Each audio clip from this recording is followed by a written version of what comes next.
Takes a minute for it to set up. There we go. We're good. Okay, wonderful. Thank you so much. Well, good evening and welcome, everyone. I'd like to call the May 15th, 2024 meeting of the Tennessee State University Board of Trustees to order. It is now 6:33 p.m. and we are all gathered virtually together from literally all over the world. So I want to say thank you all for accommodating a little bit later in the afternoon / evening, or for some of us, at least one of us on the call, a very, very early morning meeting. So it is nice to see some of your faces or some of your names, and hoping for those of you who are in Nashville that you are safe and your families are safe, because I understand there's some impending storms there. I know I am certainly looking forward to being with all of you in June for our in-person board meeting. So just to kind of give a level set for today, we will have 2 action items and 2 discussion items. The first action item will involve the utilization of electronic means to establish our quorum today. And then the second will involve one small tweak to the board policy number 002. But before we get started fully, I'd like to make a note for the record with respect to our last Board of Trustees meeting that took place on Friday, April 26, 2024. During that meeting, I participated electronically via telephone. And I would like the record to reflect that during that meeting, I could clearly hear all of you participating while I was on the call, while you were in the room, in order to participate in the meeting, and that there were no other individuals who were present in the location from which I was participating in the meeting. So as I mentioned, we will need to make certain findings on the record regarding the necessity for conducting today's meeting by electronic participation without a physical quorum being present. So after reviewing the statutory language, I will be requesting a motion and a second to meet the guidelines to have a virtual meeting.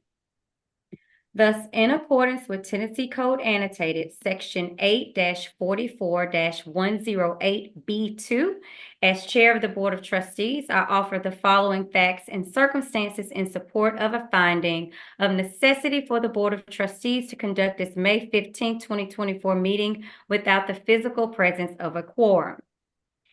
The board is scheduled to take up important matters today, which require timely action by the board, including but not limited to a discussion about the processes to establish the 2024/2025 annual budget and the master plan, the approval of a modification to board policy number 2, which are the committees of the Board of Trustees of Tennessee State University, a board chair report of the setting of board committees and committee assignments, and then finally an update on the presidential search process for Tennessee State University.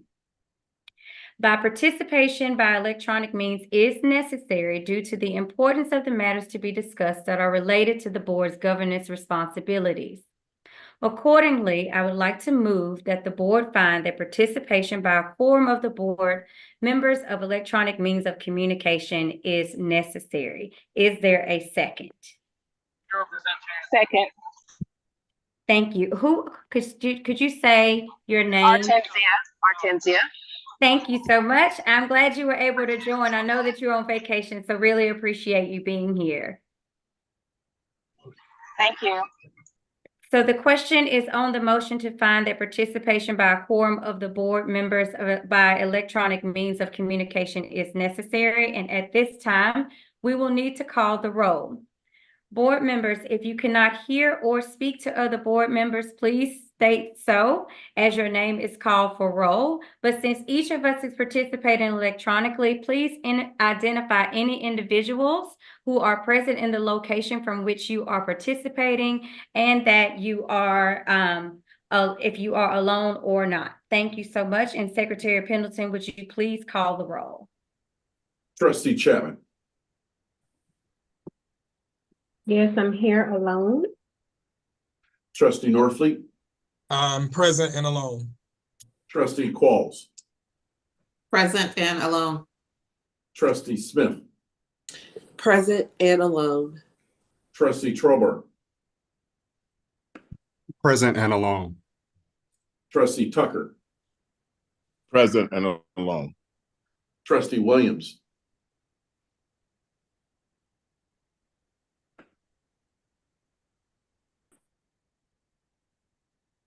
Trustee Williams.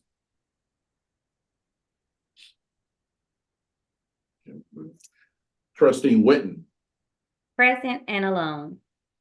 Trustee Young Ziegler, Present and alone. we have a quorum. And supposed to be a motion for that before the calling of the actual roll. So that was the motion to conduct the meeting electronically, correct? Yes. Okay. So now we would need a motion to actually have the meeting? Is that what you're saying? no, so now we're just officially call the roll. That was the motion on the quorum to do it by electronic means. Okay, perfect. So now we will need to officially call the roll for everyone being here today. Again, thank you so much for joining this evening. So with that being said, would you call, Secretary Pendleton, will you call the roll to ensure that we have the quorum? Trustee Chapman, Present. Trustee Norfleet, Present. Trustee Qualls, Present. Trustee Smith, Present. Trustee Trober, Present. Trustee Tucker, Present. Trustee Williams, Trustee Witten, Present. I can see Trustee Williams on the phone. He may not be able to get off of mute, but I can see him being physically there. I just cannot hear him, but we can physically see him that he is on the call. I don't know if that makes a difference, but I can see Trustee Williams here. you note his presence, and Trustee Young Ziegler. Trustee Young Ziegler, Yes. we have a quorum. Thank you so much. The motion carries. So we will proceed with the meeting with a quorum present and accounted for. So for moving into agenda item number 4, which is the discussion of the budget and the master plan processes. I would like to ask that the Chief Financial Officer, Doug Allen, to hopefully you're not on mute, and provide to the board some insight into the processes and the development of the pending budget and master plan. And please advise the board when we can anticipate receiving any documentation necessary for the consideration of the budget and master plan. So with that, I'll turn it over to Mr. Allen. Thank you, Madam Chair. The first item that I'm going to go over will be the fiscal year budget calendar. There are 2 presentations. This will be the first, followed by the timeline for the TSU master plan and update. What I'll do in this presentation is kind of walk you through the timeline, where we are in the budget process as of today. Especially if I see it. Can everyone see the presentation? We can see the presentation, but we've lost the video of you all in your room. Right. And that may be the case since it's the one screen. All right, so I'll go ahead and begin. Again, where we are in the budget process, and this being May of fiscal year 24, the budget office is finalizing the FY 24-25 operating budget. The Tennessee Higher Education Commission, or THEC, provided additional information related to tuition and fee caps. This was just here within the last day. There was a process in which they go before their board to present the cap on tuition. So they have since increased the cap. It was 0 to 4%. They increased the cap from 0 to 5.5%. That's something that I'll share later in the May 28th meeting as we go through the budget on 29th, excuse me, in detail. May I add, Madam Chair, that usually they come up with a number, as you know, from being on the board. And then the LGIs as well as UT system will try to conform to something within that range. Now, we're just talking to others to see what their percentages are now to make sure that we're in the same range as others. We don't have to be, we just usually get that just for data we can share with you, so you can know where everybody else is at this point in time with their rate, with their fees and the fee increases, if any.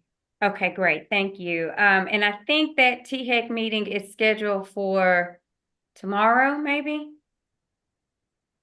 I believe that is correct, Madam Chair. Okay, thank you. Thank you. They already had to be. These are proposed numbers. Correct, correct. These are proposed numbers. They probably will vote on them tomorrow and make them final. Thank you. So again, the estimated proposed budgets will be presented for review and discussion on the May 29th Finance Committee meeting. Followed by the estimated and proposed budgets will be presented for approval at the June board meeting. So that's prior to the 29th meeting is when you will receive the documents for the estimated 24 and then the proposed 25 budget. All right, the next slide is fiscal quarter 1. And again, we are on a fiscal year end that begins July the 1st and ends on June 30th. The first quarter of the fiscal year covers July, August, and September. So in July, the budget office begins to load the approved budgets into Banner. That will be once the board approves the budgets in the June board meeting. We then post the budgets for the new fiscal year on the budget office website, and you can see our current budgets for previous years out on our website if you go under the finance and business division. Report to division heads their personal budget to distribute to their units. Enter new year budget revisions submitted during the previous fiscal year. And we increase budgets for valid encumbrances carried over from the previous fiscal year. And then we ultimately submit budget documents to the Tennessee Higher Education Commission. Please note that we submit those documents. This is a process that's mandated by the state. It's not that they approve the budgets, they're just required to receive the budgets. In August, the divisions request their next fiscal year appropriation documents, request from units and submit to the budget office. And still in fiscal quarter 1 in September, Okay. we review the annual appropriations request with the president and submit to THEC. That's something that I do with the president prior again to the submission. We then review the revenue budget after the enrollment census date to determine if reductions are required or if funds are available to strengthen and add initiatives. Departments conduct their budget hearings with units and submit requests to division heads, followed by divisions conducting budget hearings within units and submitting requests to the budget office. Conduct budget hearings with the cabinet and the budget office, and that's done again within cabinet meetings. And I also hold a one-on-one meeting with the president. So fiscal quarter 2 that covers October, November, and December. In October, this is where we then submit the revised budget approved by the president and to TBR, and then also to the TSU Board of Trustees for approval at the quarterly board meeting. So please note, this is not a process that you may be used to in your current jobs. There are actually 2 budgets that are submitted. Again, that being the estimated budget, and that's followed by the proposed budget that there's a follow-up to that in September, October, okay? In November, we submit revised schedules to THEC. This is not a revised budget. What THEC requires us to do is break down the budget into specific categories, and that's for THEC reporting purposes only. Right. In December, we received approval of revised budget from TBR after the December board meeting. We send documents for proposed changes to mandatory and non-mandatory fees to departments. And then in fiscal quarter 3, which covers January, February, March. So in January, we post revised budgets on the budget office website. We consolidate fee change recommendations received from division heads. We then present fee change recommendation to the president and the cabinet. Divisions will submit fee change recommendations to the budget office. In February, we begin the pre-budget process that must be done prior to the actual budget work. And what that entails is that those are internal meetings that we hold just to start getting around the planning, such as the documents that are required for departments and cabinet heads to complete. So that is that pre-planning process. In March, the budget office will receive approval of proposed changes to mandatory and non-mandatory fees. And this is tentative until the board meets in June. Now, one item that I have noted here in red, I'm asking that for fiscal year 25-26, that we will submit the fee increase request to the budget to the board in March, so that we can get approval on that prior to the June meeting.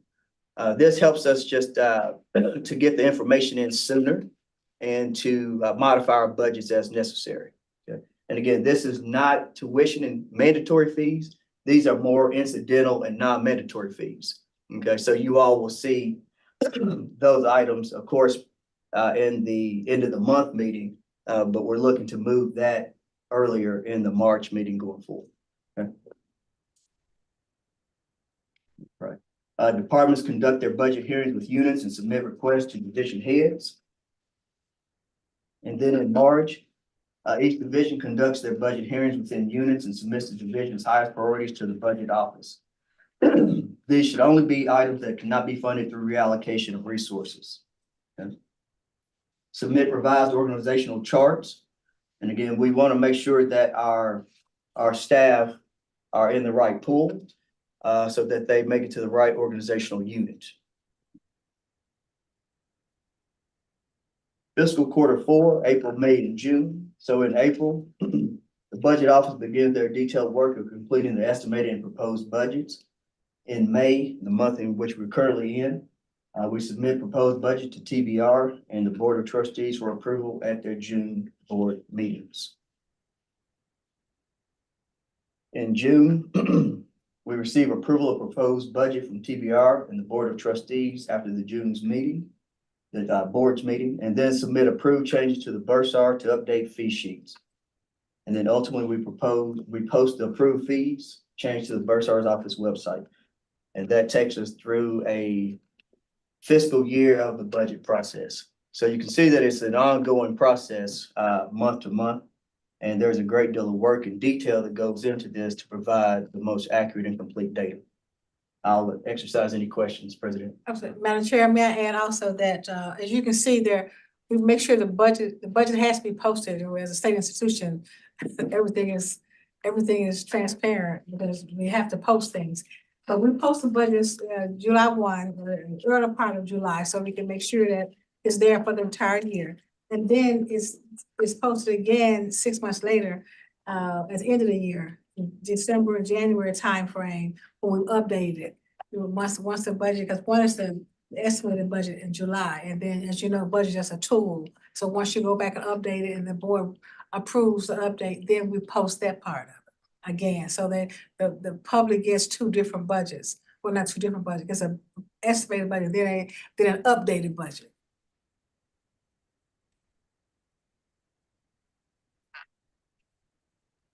Okay, the thank board you for has a- that clarification.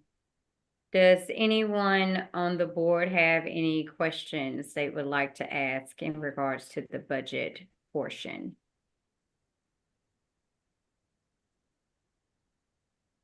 Yes, I have a question.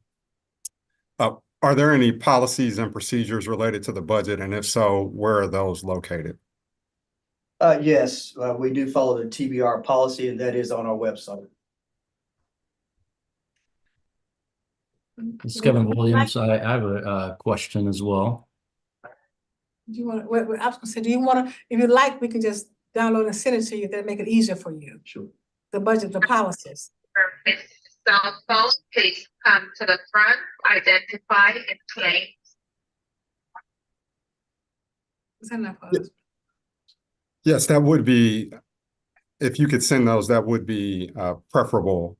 And then I guess for those policies and procedures, are those policies and procedures, I understand they're coming from the Board of Regents, I believe you said. Are those policy and procedures that the Board of Trustees have approved previously as policies and procedures related to the budgeting process? Or are we just limited to whatever policies and procedures that are implemented through the Board of Regents? No, so Oh, go ahead. under the Focus Act, and that was the act that severed the universities, the former TBR universities, from the TBR and gave them their own boards. Under the Focus Act, the policies of the TBR became the policies of the institution, or deemed adopted, approved by the institution, unless then later revised or repealed by the board. So for So I clarity, guess- there are the policies and the procedures according to the Focus Act, but then those policies and procedures are able to be altered? Did I Yes. understand you correctly? Yes, that's correct. And to further ask that question, for those policies and procedures, can you send those policies and procedures for the past 2 years? Yes. That's what, Yes. yeah, that's what we'll just send it to everybody, we'll download it, and we'll send, you want for, they're the Well, same. Right, the policies have not changed over the past 2 years. But we can send, we can send the originals that we had and this, what would you like to see? We can send what's on there now. You said 2 years, but didn't change from last year to this year or the prior year. But, All right, so based on that information, if you can send what's current and then what was previously modified, so before this last change. Okay, so all we'll right, send you what's in place. I don't believe that those policies have been They have not, revised. they Okay. have not since my tenure, they have not been revised. but we can still send what it was at first, and then send what it is now. That, okay. Great, thank you. Now, this trustee Kevin Williams, that was a question that I wanted to get an understanding of, because the question is, are there any significant changes that's expected from budget to budget in this process that we just discussed? I think that may be a different question. So if, Not in the policies, you mean the Right. policies, not in the policies, but there are changes from the estimated budget from July to, once you get on campus, you see what the September numbers look like. There are some changes that are made, all the universities make those changes. And as we make those changes, that's what we bring back to the board at the very next meeting. So we can see what numbers are affected. Some are up and some are down. Yeah. Okay. And then my other following question was, yeah, I think you've answered, there's a process to follow that budget through, and we can see those numbers at some point in time. that is correct, I will be providing to you the estimated and proposed budgets for the May 29th meeting. And that's where we will actually go through the details of the line items within the budgets. Okay, thank you. My last question for this section for now is if you can go back a couple of slides, it seems like it was a change in the process for June of this year up until June of last year. It's not all flowing the same. What is the difference in those months as you go through the quarters over from year to year? So what I started with was to show you where we are as of today, since you all are brand new to this process. But for month to month, the months are consistent.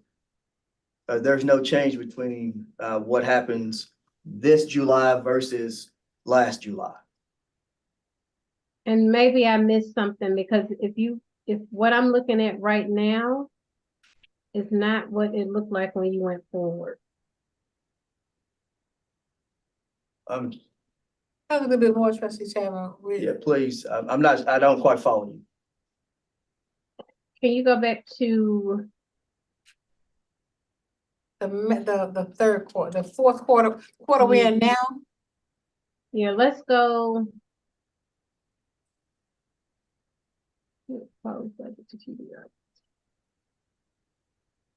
I tell you what, so not to hold up any of the time, can you just make sure that you send this to us too? Absolutely. Thank you.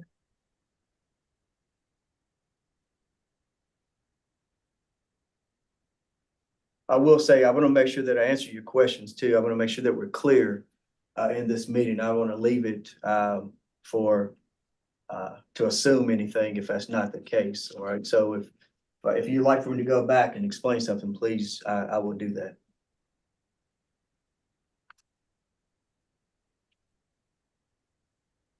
Again, the idea here was just to provide you all the process itself and to dive into the numbers once we hit the end of May meeting.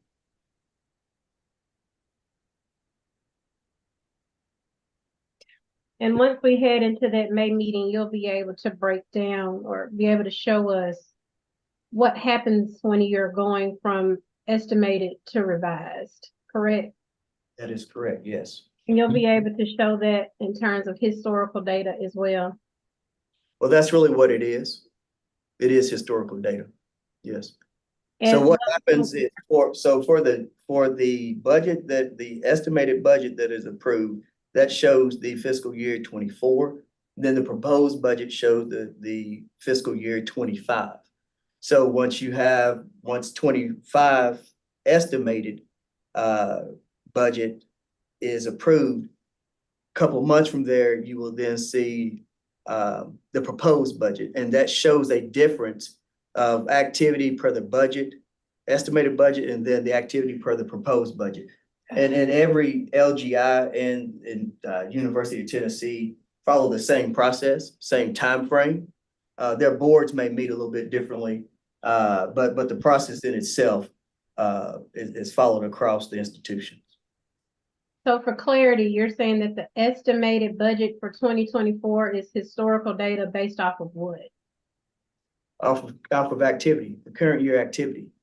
Right, you're saying current. I'm asking for comparison of estimated budget of your prior to show how that shift happens, if that makes sense. Right. So what you'll see the estimated 23, right? You'll see the estimated 24. But then you also, which is equally important, you'll see the budget to actual. So that's where we see the estimated budget to the proposed against the actual expenditures that hit, revenues and expenditures. Okay. I think she's asking for 2 years of it. Oh yeah, we can definitely show 2 years. Hey, this is DeCasha Winton. I think Trustee Chapman, if I'm hearing you correctly, I think what she's asking is in a typical period of time.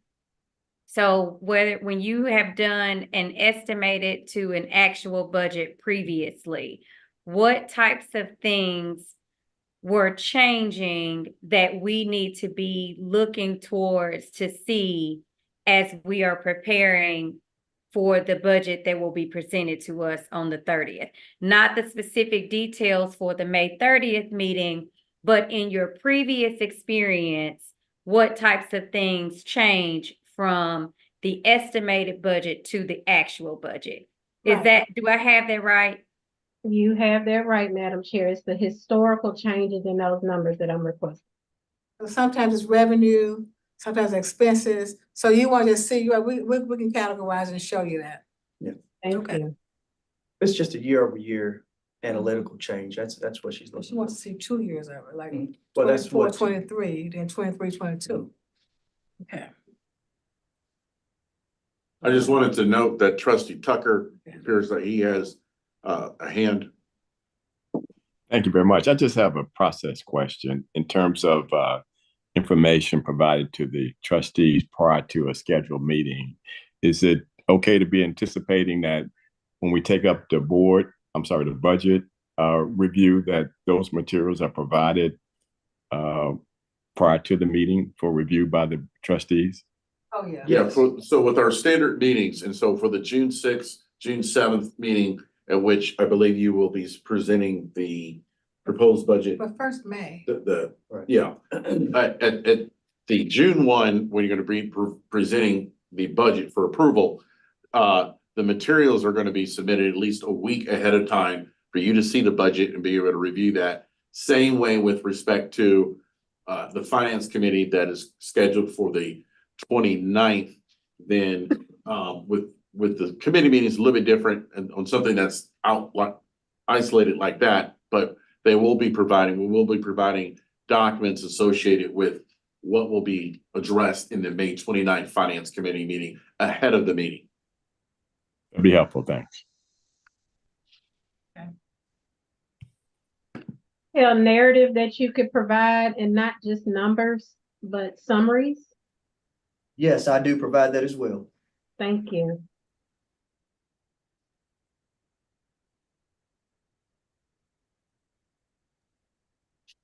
Okay, I think we can move toward to the master plan.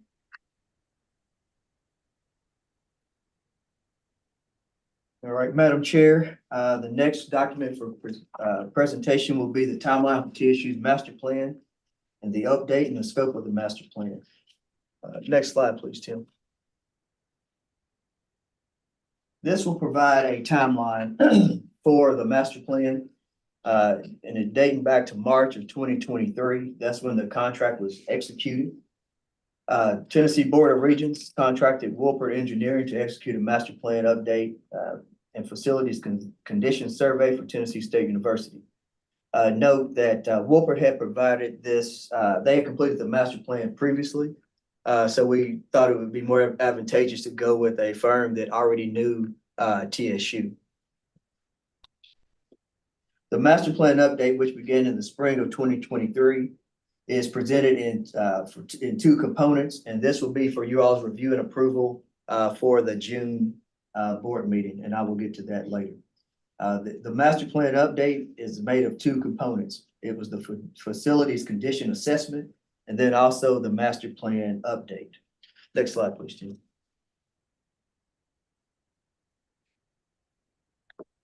The March 23, 2023 MPU and FCA project kickoff.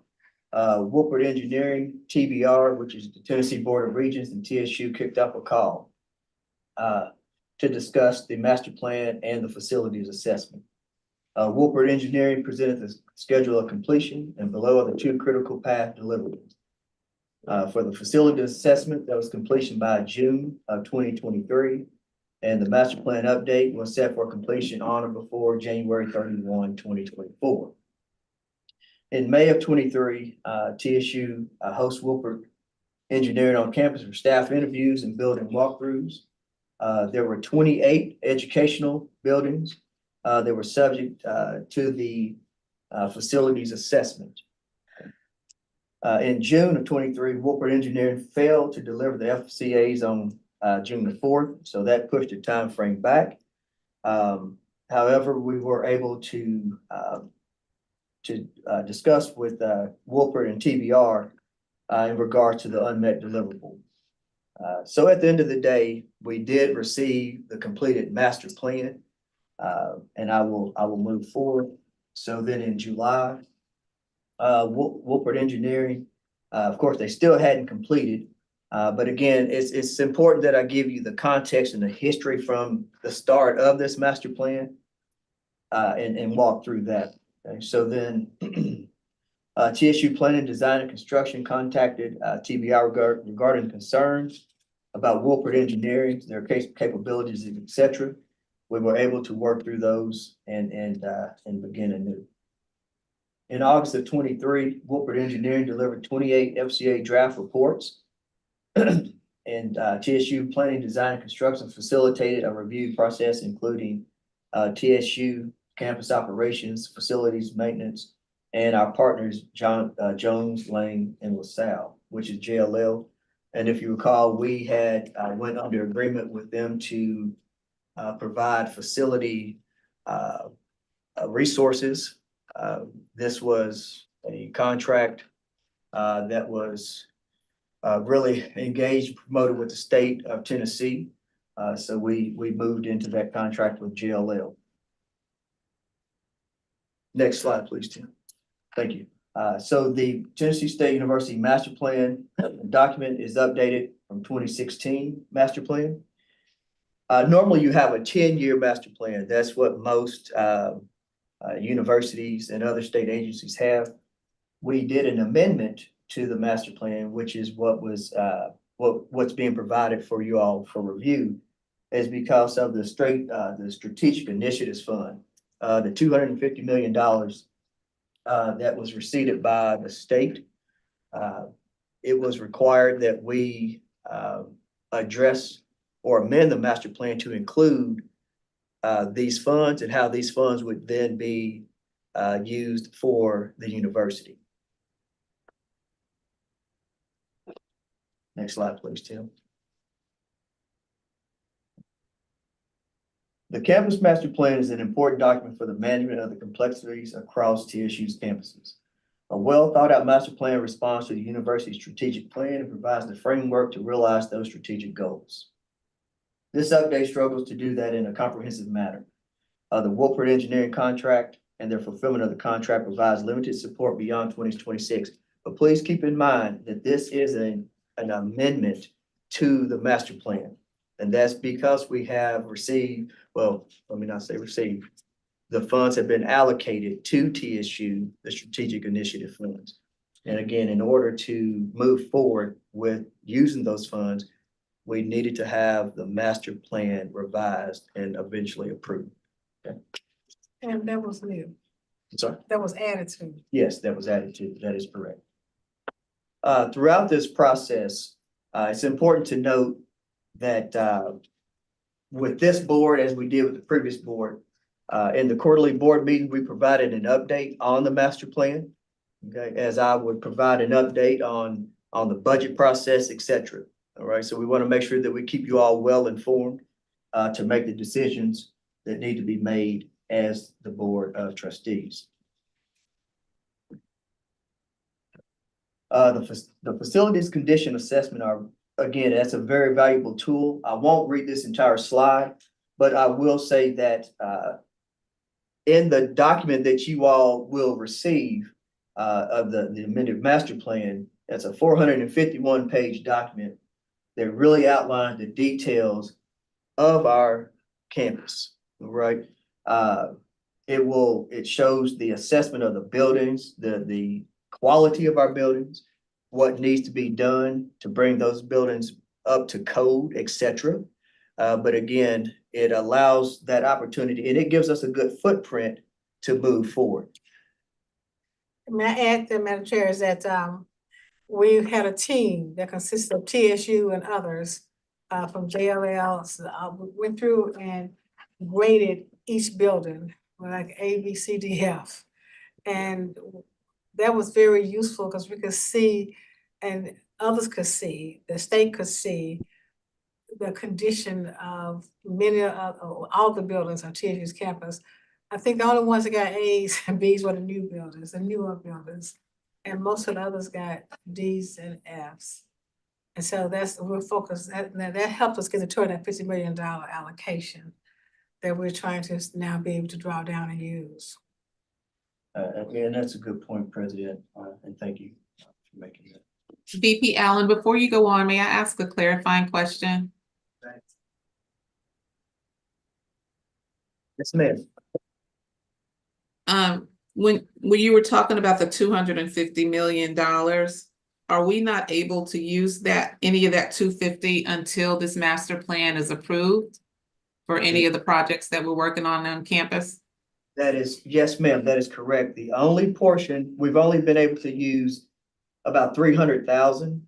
No, I'm sorry, 350,000. And that was for the master plan document itself, compiling the master plan.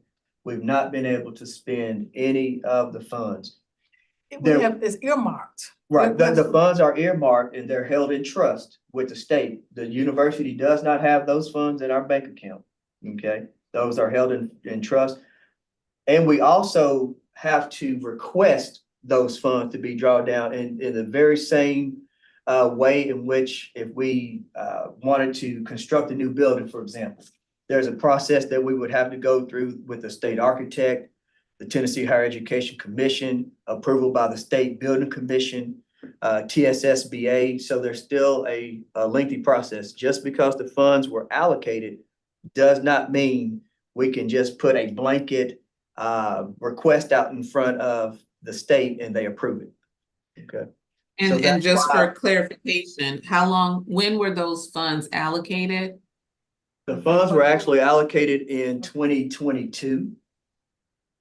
Fiscal year 2022-23. So would it help if we gave you a little background on that? The 250, how we got to that point and where we are with it now, if that would help. I think it's important to note that there was a plan prior to the earmarking of the funds by the state to provide the needs of this university. First and foremost, there were several projects that had been slated to begin work. It wasn't until several months after that the state came back and said, we'd really like for you to have a revised master plan to incorporate the $250 million and housing needs, et cetera. So it's a comprehensive plan. But again, there are no funds that have been used except for that to create and produce the master plan document itself. So again, I mean, we're pulling all this together. It was great because I remember, I think it was after Martin Luther King Jr. program, and we went over to Boswell and President Glover was able to share some of the projects that we were going to be utilizing those funds for. So are those the projects that you're mentioning, or once you talked about those projects or kind of reveal those list of prioritized projects, then we were asked to revise the master plan? Yes, those projects were projects that we were getting ready to start on, planning to start. Adding the master plan to it as criteria came on later. It wasn't something from the beginning that said you have to have the master plan completed before you can draw down funds. As the process moved along, that requirement was added. We want to have the master plan completed before we can release some of the funds. So now that's what we just sharpened our pencils and said, putting overtime, whatever we gotta do now to get this master plan on a schedule that's manageable and that will allow us to use the funds that were set aside 2 years ago for us to use. Because you may hear comments that, they haven't spent the money. Well, we're trying, like the Dickens, to get the money released so we can use it. To have it provided is one thing, and we're appreciative of that. But to be able to use it is altogether different. It's restricted. It's restrictive to only academic buildings, and it cannot be used for housing and any auxiliary enterprise. It can't be used for that. But just for the buildings itself, we need that. We need the funds for that. Because if it came about from the $544 million that it was determined by the state, that was owed to TSU. We had our own numbers that were quite similar, but these numbers were done by the budget person, budget analyst or higher director at the state level, and came up with that number as what was owed to TSU. And so we were asking for all of it, but we managed to get 250 million of that. So then we started trying to use it, and we ran into roadblock after roadblock. And now the latest one is you have to have the master plan completed before you can use the funding. So we're just complying with whatever the requests are. So because we need the funding, so we're just trying to do whatever it takes to get the funding that cut loose so we can use it. And during this process, and I want to really, it's important to know that the state was in this process for the entire year. The state architect, again, Tennessee Higher Education Commission They had a senior lead on this project as well. We have worked with the State Building Commission. We've worked with the Commissioner of Finance and his team. So it's been a collaborative effort. This is not something that TSU staff just put together and here's the document. We've had the right people in place to make sure that we had a comprehensive document to move the university forward. Trustee, does everybody have a copy of the master plan? Or do we need to get that to them? That document, sorry. And I was just wondering, because Yeah, I tried to send it to Madam Chair and she couldn't open it. And I think it could be the size of the document. It's a huge PDF. So I think anything over 10 meg. So I'm going to work with Mr. Warren. As I mentioned to you via email, Madam Chair, to get you that document, and we'll provide that to each board member along with the other requests, such as the budget documents and things that have been requested. If that's something, would you like us to try to get the master plan to each board member? Because what we can do is see if we can probably can't do it through just a regular email. It's probably too large, but we can set up for you to be able to at least maybe able to do a zip file. Yeah, and do it. if that's Well, it's something not a zip file. If there's a way, if there's a website or something that we can all access that is blocked for anyone else, if there's a specific password that we need to use, then Okay, that may be the better way to do it, just so we can ensure the access. I certainly couldn't access it on my end. Okay. Will do. We'll get with our CIO and make sure he can fix it so that everybody can get a copy of it. It's hard to talk about it without you actually seeing it. And also, this document will be provided and reviewed in detail. Mr. Will Radford is our Assistant Vice President for Planning, Design, and Construction. He was the lead on the master plan along with Dr. Curtis Johnson and myself. So Will being, of course, a TSU alum, he's an engineer. He's a great engineer, actually. So he will be able to provide more details as it relates to the items presented within the master plan. I have a quick clarifying question. Earlier in the discussion, you said that there was roughly $300,000 that we were able to draw down. Can you repeat again what that dollar amount was used for? Yes, so that money was used for the paying of the master plan document itself. So that was for Wolpert. That was for that, to pay that firm to complete the amended master plan. Okay, and thank you. I'll provide you an exact number. It was around 350,000, I believe, but I'll get you an exact number. It was in the ballpark. But again, that's all that we've been able to spend from the strategic initiative funds. Got it. So as a follow-up to that question, I'm reading through bullet number 3. They still have not completed this project for you, and now you've had to hire someone else? No, ma'am. So what happened, there was a little bit of a disagreement on completion dates and what was expected. So once I got involved, we had all parties, that being TSU, that being Wolpert, and the TBR, Tennessee Board of Regents, to get involved. We had a 3-way call, and we were able then to hash that out. So no, they have provided the complete document.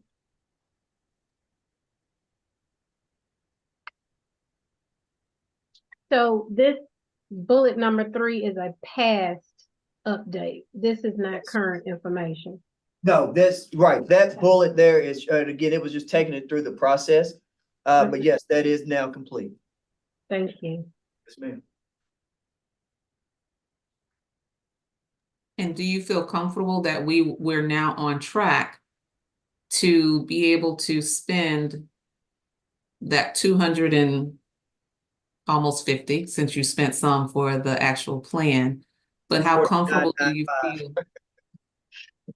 Actually, how comfortable do you feel that we're going to now be able to move forward in moving some of those projects that we had listed? And I see Mr. Tucker's hand, Dwayne Tucker's hand is up.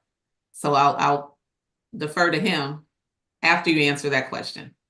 So Dr. Qualls, I do feel comfortable, but I want to be clear that this pending the approval of the board and pending the approval of THEC, okay?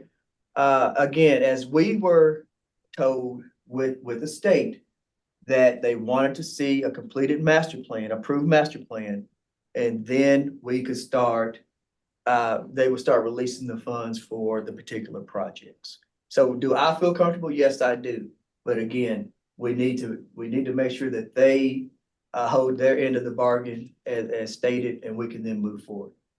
Do you see, I'm sorry, Dwayne, Trustee Tucker, do you see any changes in priorities from that list of projects that were already approved? And I'm assuming that they were approved, but the list of projects that we talked about back in January of 22 or so, do you see any changes in the priorities for those projects? Yes, ma'am. Yes, ma'am, we do. And a part of that is because 2 years has now gone by and the cost of capital costs have just equipment, et cetera, has just increased.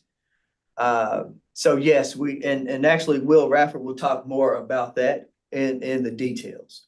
Yes, because 250 million 2 years ago, you could stretch that a little bit further than you can now. As a matter of fact, costs went up about 20% when you think about construction costs and things. So yes, the longer it sits, the less we get on the bang for the buck, right? So that's why it's so important that we are able to spend the money that was due to TSU. So quick question, for clarity, and again, Trustee Tucker, I apologize. That's okay. My question was answered there, so we're good. Okay, just to pull that thread through a little bit longer. Why did it take 2 years? What was the barrier to completion so that we can, foresee that not happening again? So when you say, so it was, the plan was written, these are the changes that are going to be made. The state said, we need your master plan. What took so long, I guess, is the best question, to be able to give the state what they needed? No, 2 years ago was the money, when the money was provided to TSU.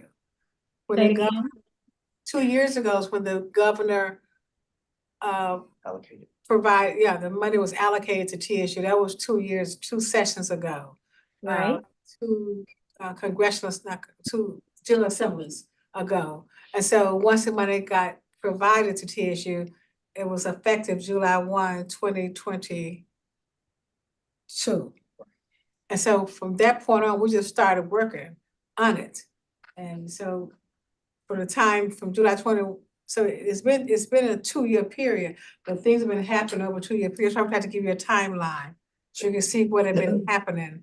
It was held up for different reasons, and we just been working through. We had to allocate. We had to go through and make sure we can have the right buildings in there. We had to get the buildings graded. So now that we went through all of that, it took a process. It was a process. After the fact, it may seem like it was a long period of time, but we just go through the processes that were in place by the various entities. Right. And I think, is that Trustee Chapman that was asking that question? Yes, that's correct. And to piggyback on what the president was saying, I want to be clear that in 2022, we had a plan to spend the 250 million on a set number of projects. That was even before the funds were allocated. We had a plan for those. And that had gone on 3 or 4 or 5, 6 months prior to that. Once we got to the table, again, there's a schedule in which the SBC meets, TSSBA, et cetera. None of these committees and commissions meet at the same time. Their months will overlap, et cetera. We provided an initial plan. And that was also, I believe, working with Representative Love. And going back and forth with the state. We then come to a meeting in, I believe, it was the fall of 22. November. Yeah, fall of 22. That's when we had went to the commission to get the residence halls approved. They kind of blocked that. So we moved from that, we got back into January. We went in front of the State Building Commission. And at that time, that's when they were saying, well, now you have to complete a master plan before we will release the funds. So I just want to put it in to context that we had a plan, okay, and we were moving forward with that plan. And in the middle of that plan, there was additional request of the state in which we listened to the state and we moved forward. So now you fast forward, well, then March of 23, we then began, we hired Wolford, the state hired Wolford, and we started working on that. A master plan of this complexity it usually takes a year. It actually could take a little bit longer, but we engaged the firm and let them know how important this was. And that's when we also had the state architect and everyone else involved in the process to move this along as quickly as possible, but also to provide the most accurate and reliable information so that we focused on the right buildings, right? We focused on the right electrical needs, et cetera. So it's not that TSU was holding the ball for 2 years and failed to submit or provide documentation. It was just additional items were requested of TSU to move us forward. So now you fast forward till today, here's where we are. With a complete amended master plan that will go to you all for approval. And then we should be able to start using the funds as appropriate. With It that just- master plan, oh, go ahead, Trustee Williams. Oh, that was Dwayne, maybe. Hey, just one quick question of clarity. I thought I heard that initially the projects that were identified included residence hall, but I thought I also heard that they were not included into the opportunity to use the 250 million because in effect they're revenue generating. Is that fair? So the original plan did not include the residence halls. The 250 million, no, sir, it did not include. That did not at all. I made reference to the residence halls, and that was separate, of course, not to do with the 250 million, but that's when plans changed. That's when it started to change for the state requesting more information because they basically denied us the right to move forward with the residence halls. And then that's when they came back and said, oh, by the way, you need to have a master plan to use the funds allocated by the state. So no, two separate things, sir. VP Allen. So my last question on this is because of the changes in cost to do the upgrades and the changes that need to be done on campus, have you made that amendment to show the state where there is possibly additional need because of the increase in cost? Trustee Chapman, yes. These meetings have been ongoing for the last several months. Yes, those have been very detailed meetings and they happen quite regularly. Absolutely. So the state is aware, yes. Because the state was asking for you to detail all of that in the master plan, is that level of detail now included in this final master plan to show where that increase in cost has occurred? Yes, ma'am, it has, absolutely. And you will see that in the document. And again, and Will Radford will go through that in detail. I think this may be my last question for now. Because we've had this delay, how has this impacted our ability to renovate or improve existing buildings? We've not been able to do so. So we've not done any renovations over the last 2 years? So let me be clear. There's renovations and then you have major upgrades, all right? Renovations that we've completed on campus, we really took time to get into the residence halls. So we renovated the bathrooms in the residence halls, some of the rooms. We've also There's other areas on campus, but we really focused on those areas that students are in. We have made some adjustments and renovations to some of the other buildings on campus as we could. But- Life safety. What is not policy? Okay.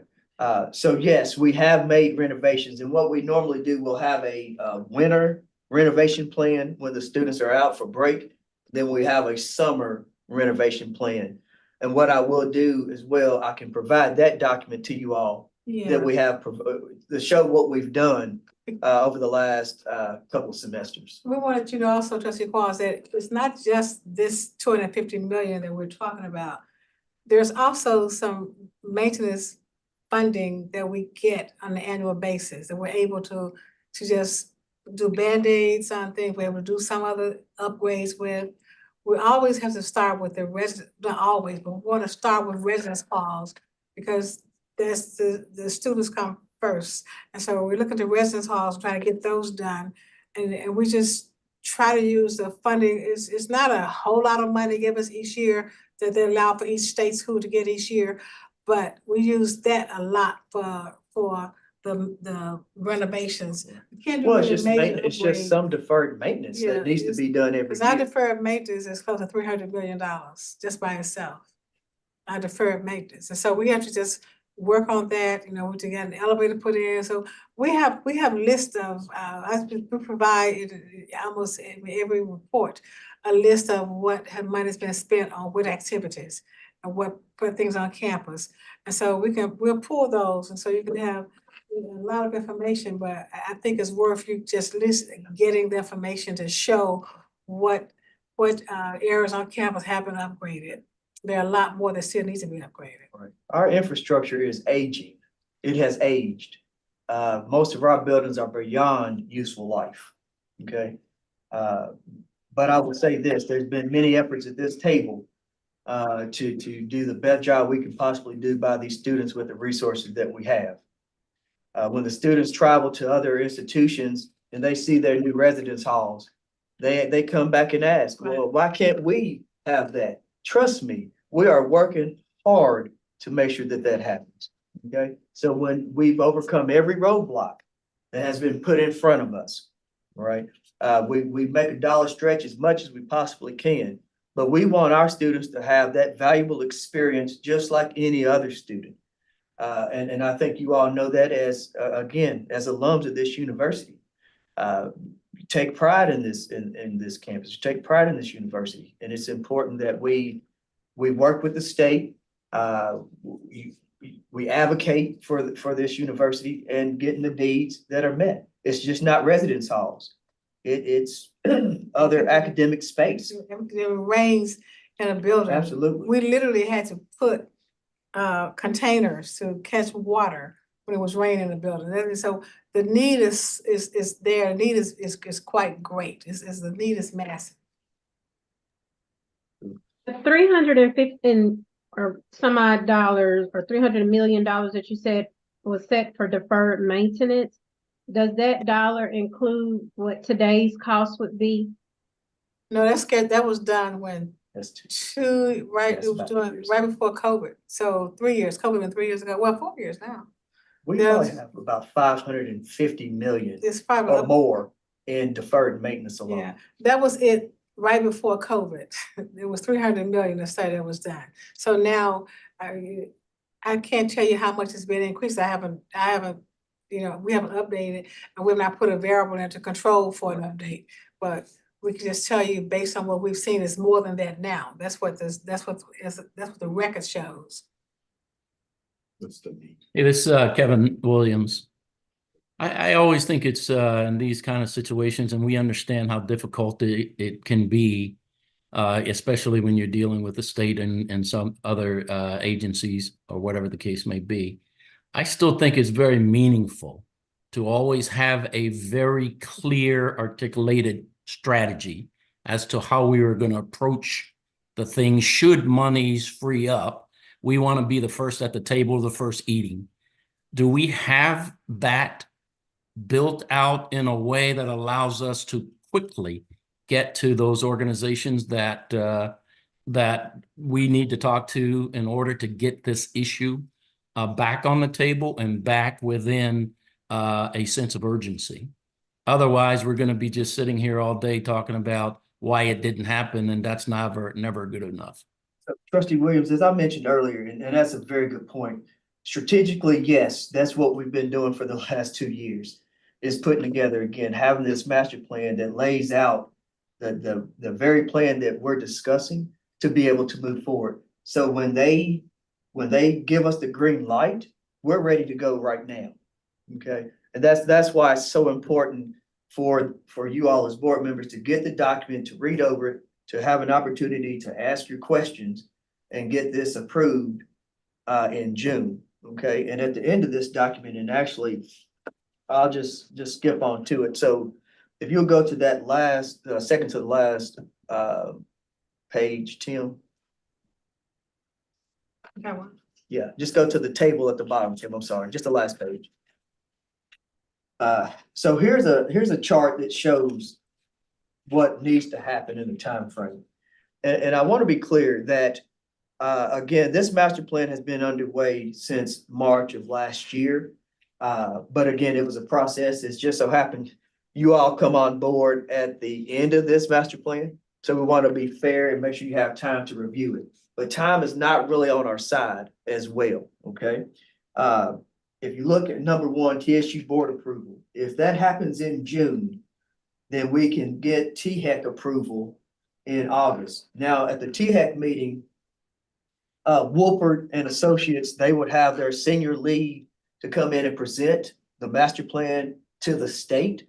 That is the procedure that every institution uses. They'll use their master planner to come in and present. Really, THEC is dependent on the board approval, and THEC normally approves unless there's something that just goes haywire, which we don't expect that because we've had their input throughout this process, okay? So if that happens, we can do this, get this approved in August by THEC, and then in September, move that to SBC for final approval. Now, the SBC consists of 5 members. Those are the 5 members that call the shots at the end of the day. These are the members that wanted to see the master plan. This will be presented to them, hopefully at that meeting in September. We can close this chapter and begin the work. Okay, if we do not, if the board elects not to approve in June for whatever reason, that's going to then push us back about 3 to 4 months just to get it back in front of the THEC for approval. Okay, so I'm not trying to rush you guys. I want you to have the information, but I also want you to understand, and I'm very transparent. Time is not on our side to be able to use the funds that were due to TSU. And Trustee Winter, may I just respond to something Trustee Kevin Williams said? I don't want you to think we're here complaining at all, because we're not. We just give you an update. This is not a complaint session at all. What we want to let you know is that we do have a strategy. In fact, we sent it to the governor himself. And that's how he's acknowledged receiving it. So I'm saying so there's a strategy for the business. We want to go the R2 to R1 programs, the STEM programs. We have and the STEM building, the engineering building. We have it ready to go. We have a strategy. We have a strategy 1 and we have a strategy 2 if that strategy 1 doesn't work. So all of that, we'll be glad to just have conversations about, because we're glad it's being listened to now, so we can see where we can go with it. Great. And when you said that it would delay if it's not approved in June, is this based off of THEC's meeting schedule? Is what would be causing the additional delay in terms of getting it back in front of them? Yes, ma'am. That and the SBC, right? It'll push everything back several months. Okay, thank you. Thank you. Yeah, my follow-up question to that one is every board has an opportunity to call an ad hoc meeting to approve things. As part of the process here, if we finish it up and the board approves it in June of 24, is it an option to go to both of those groups and say, hey, are you open, or has there been a precedent that says that they're willing to call a special board meeting to approve? We can always ask. It's not the precedent, but we can always ask. I think Okay. want to improve relationships. So I believe that they're open to hearing, I think they're open to hearing what we're asking. I would think so. Okay, thanks. But I guess in the same, looking at it similar from our standpoint, if we don't approve in June, and I just have concerns about the timeline, if we're talking about a 500-page document that we would be considering in June for approval. I mean, we could then have a special meeting in between June and July to still get the THEC approval in August. We could. You mean the board? Yes. Yeah. Yes, I mean, this Board of Trustees. There's Correct. 'Cause one- I don't want to feel that we're pressured into a situation where we have to approve in our next meeting in June when we're talking about a 500-page document that has a lot of intricacies, which we don't necessarily need to get into the details, although there may be some things in there we might want to understand certain details. But we still have the option ourselves to have a special meeting after June 7th if there are comments or changes or things we need further clarification on to remain on this current schedule that's on the screen. I do want to say that in order to make that deadline, it has to go to the commission on their calendar 6 weeks in advance. So that gives you very little time after June 6 and 7 to have an additional follow-up meeting. Well, when precisely is the August meeting for TA? Yes. I got it. Well, even with that, I mean, I think it would be very important that we get the master plan as soon as possible. Like Because tomorrow. we could have special meetings before June. And absolutely, and I'll To say our this, June to- that 421-page document, there are summaries that's going to really help you all, so you don't have to read through the entire document. A lot of it. Sorry, it's August 15th. It's a THEC meeting. And you said that it has to go to committee 6 weeks prior to August 15th? That's what we've been told, yes. And there may be some flexibility, again, I think because we want relationships to improve, I believe there may be some leniency in that. There may be 4 weeks, I don't know, but we can see what our request could be. But to answer the question, it is the time frame we have to stick to that schedule. They're gonna have time to process it themselves and go through and have their question, get back to us, so we can have the clarity ready for their meetings. Well, I just want to go back to Trustee Torber's comment, though, then on the timeline. You're having a meeting on May 29th, Finance Committee meeting, at which time you're going to discuss the budget, but also you could do potentially the master plan discussion. And they work with CIO to get that master plan to you guys as soon as possible ahead of the May 29th. That also can continue the discussions and review of it prior to the June 6th meeting. So you're getting that as soon as possible. I think we can make it work, but like I said, I want to make sure that the board is comfortable with what they're looking at and You can't approving. give us a day, it had to be And tomorrow. No, absolutely. And for clarification, you said summaries of the master plan. Who prepared the summaries? Was that the engineering firm? Was that the university staff? That is again, Will Rafford and his team here at TSU and working with Wolpert, yes. So that will give you an outline of, it gives you that detail that's needed without trying to read the entire 421-page document, yes. I would also say to this end that if there are other things that are requiring approval, needing to go to THEC, needing to go to SBC, all of these additional pieces that are aligned to unlock dollars, it would be very important for us to find out sooner than later. So that would be something that I would ask of the TSU team to do, that knowing that there was a meeting coming August the 24th, we would have needed that master plan yesterday, and we don't have it. And I know that there was some issues in terms of uploading and all of that, but we've now been your board of trustees for what has it been, 60 days? And now we know that we are up against a deadline. So I would ask that we not have to face anything like this again, and that the team would do their very best to get us timelines, dates, and things of that nature in order for TSU to move forward in a timely manner. Is that a fair ask, Madam Chair? That is why they're here today.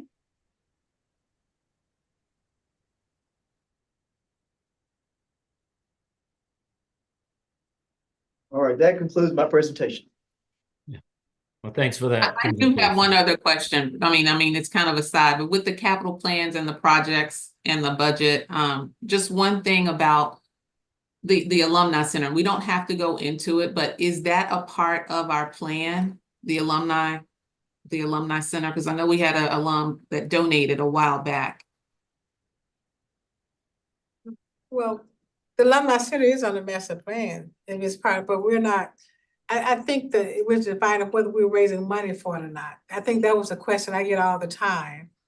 I've been asked, in fact, I was asked Sunday morning, Glenda Glover president versus Glenda Glover, the TSU alum, you know, at the end of the summer, would I help raise money? So the answer now was, you know, yes, I'm raising money now for students and students staying in school. But you know, so yes, we want to make sure we do see the Alumni Center, but we don't think it's the overall responsibility of the university to try to put together Alumni Center. We think we can help the alumni and their efforts. But we didn't want to take that on as our project to make the Alumni Center. I mean, I personally gave $5,000 to it, just as good faith. So we want to know we are supporting it, but we just we didn't make it a priority in our fundraising. Thank you for that clarification, President Glover. Okay, well, that was a great discussion and appreciate the board as well as the TSU team for having just a frank chat about, you know, the processes as we move forward and hopefully outlining some of the things that we will be looking for, kind of getting put out there the questions that we'll be looking to as a board and outlining some of the things that are of super importance as we get ready to prepare for all of our upcoming meetings. So now we will move into our second action item of the day, which involves a modification to board policy number 002. And I will be seeking a motion to approve the modification to board policy number 002. And this is agenda item number 5. And for purposes of explanation, this change is an extension of existing authority to add special ad hoc committees, rename existing committees, and add any new committees. So my intention today is to advise the board of the creation of an ad hoc committee for presidential search, add a governance and government affairs committee, which will be one new standing committee, and also rename the student and academic affairs committee to rename the student and academic affairs committee to just student affairs and academic affairs. I will note that any additional changes to this policy or any other policies will be presented to the board for prior approval. And so with that explanation, I will renew my request for a motion to modify board policy number 002. So moved. Second. Thank you. And with that, or do we have any further discussions or questions? Yeah, I have one discussion or question. Sure. Looking at the change that's being proposed, and maybe this is for Lawrence to look at just to make sure we don't have any conflicts going forward. I'm looking at the bylaws in section 6.1 and believe there could be a potential conflict that may need to be resolved in the bylaws related to this change that has been moved and seconded for the committee policy. In section 6.1 of the bylaws, it says the board may establish such committees as it deems appropriate to fulfill its responsibilities and define their membership and duties. And wondering if that provision in the bylaws needs to be changed along with this provision that is being changed in the committee's policy. We could examine that. This policy really came in after the bylaws. were established. So it, some ways you could say it would take precedence because it was a modification, it was board action that followed the original board action. But we could either one, make the motion now, or we could just move forward with respect to this change. Well, my suggestion would be that we go ahead and modify and seek to modify any related change to effectuate this change, including to change 6.1B of the bylaws. That's what I would suggest, just to remove any doubt, remove any confusion or conflict, that Yes. we intend for this change to the policy to control rather than section 6.1 in the bylaws. Yes. That would be the sort of the amendment to the motion. So the motion then, the amendment would be to reflect any other applicable modifications to effectuate the modification here, including to bylaw 6.1.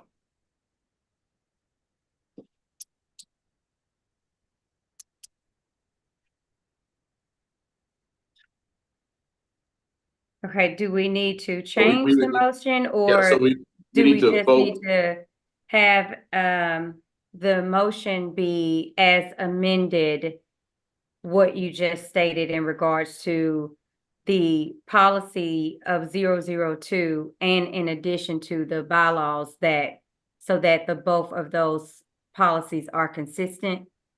Yes, my preference would be then to first vote on the amendment, and then we'd vote on the policy as amended. So the first thing would be a motion on the amendment as we just stated. And we need to get a motion on that and a second on that.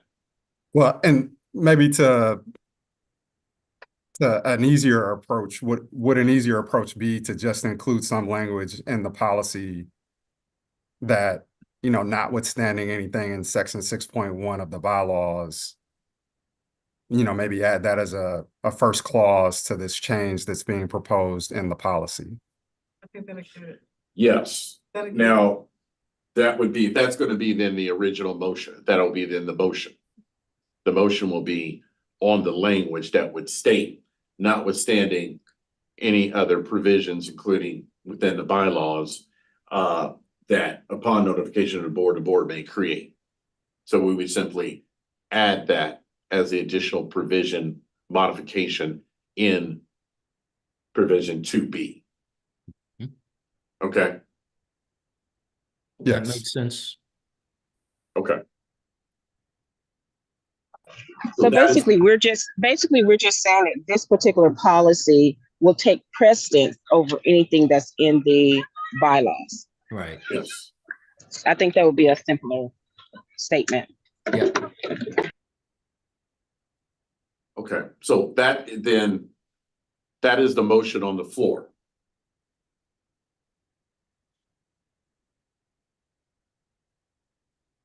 So moved. Do we have a second? Second.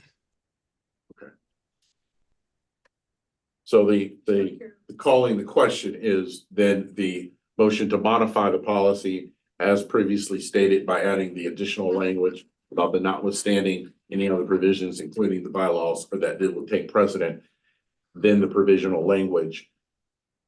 I will call the roll. Trustee Chapman?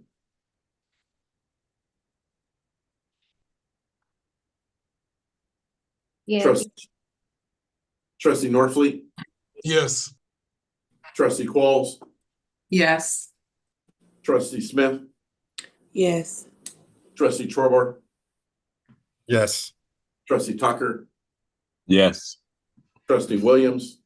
Yes. Trustee Witten? Yes. Trustee Young Sigler? Yes. Okay, the motion is approved. Do we need to do anything else with that particular policy, or we are okay to move to the next agenda item? Yes, we're set. Okay, perfect. Thank you. So the next agenda item is agenda item number 6, which is the board chair report on setting of board committees and committee assignments, which you will see a little bit of a reference to that, to what we just did in my next set of comments. And so I will outline the committees as well as the committee assignments, and they will be as follows. The Finance Committee, the committee chair will be Dwayne Tucker, with other members of the Finance Committee being Dr. Jeffrey Norfleet, as well as Charles Trauber. The Audit Committee, which will be chaired by Kevin Williams, with the other members of the Audit Committee being Dr. Marquita Qualls, as well as Charles Trauber. The newly appointed Standing Committee of Governance and Government Affairs will be chaired by Terica Smith, and the other members of the Governance and Government Affairs Committee will be Travia Chapman and Dakasha Winton. The Student and Academic Affairs Committee will be chaired by Dr. Jeffrey Norfleet, and the other members of the Student and Academic Affairs Committee are Terica Smith and Dr. Artenzia Young-Siegler.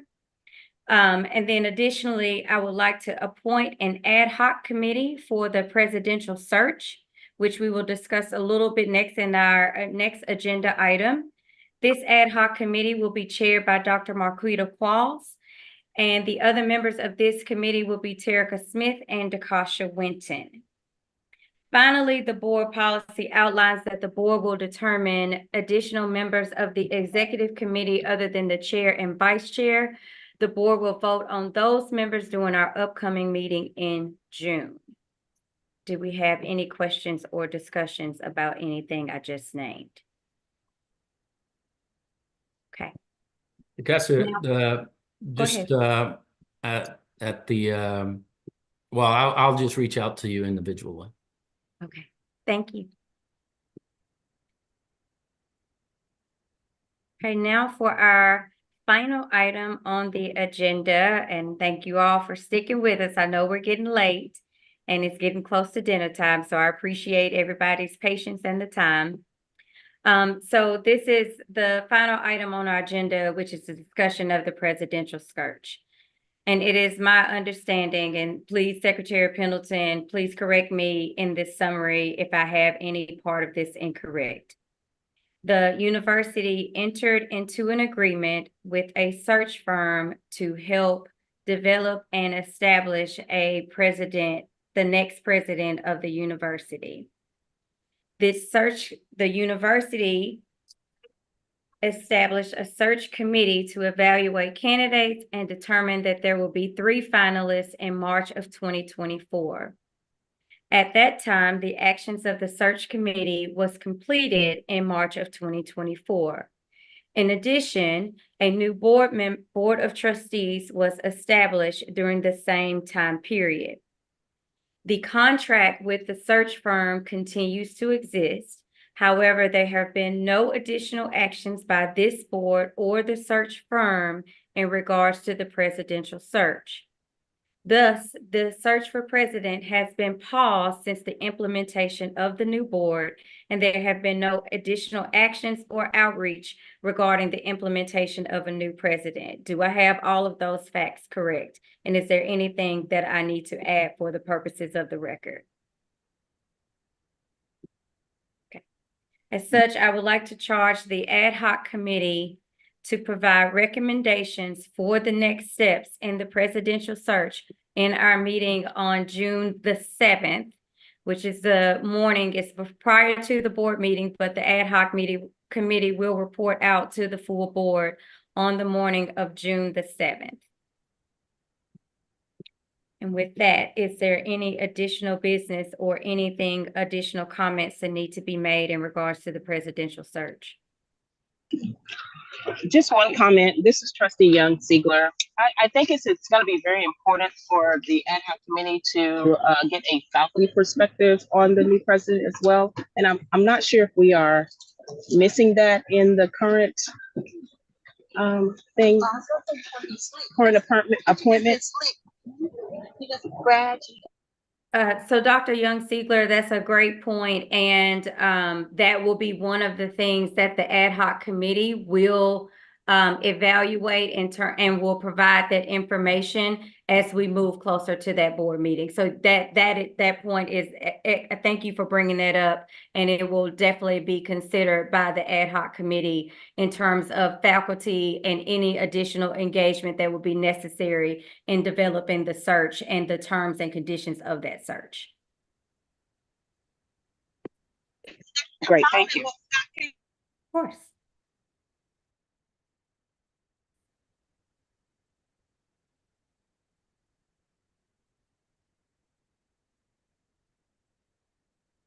Can't hear you.